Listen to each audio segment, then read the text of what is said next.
400 ikat nih. Iya, Bisa habis dalam 1 minggu atau tertentu ya. tergantung. Kalau pasarnya lama Kalau pasar rame. Ini harga masih tetap turun 315 315 per ikat. per ikat. Sebelumnya tuh berapa? Kemarin 325, sebelumnya juga 340, malah sempat 370. Jadi 315. Ya, Kalau per rak perak 60. masih tetap 60 ya. Berarti saya berubah di per rak.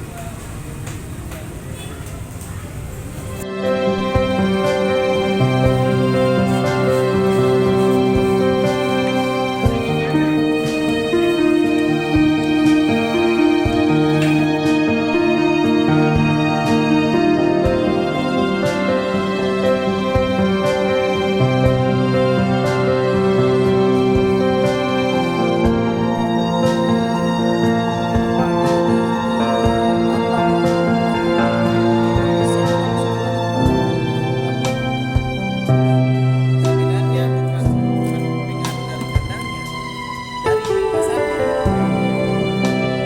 Ya, dari pasarnya. Kalau pasarnya lancar, kedua kali.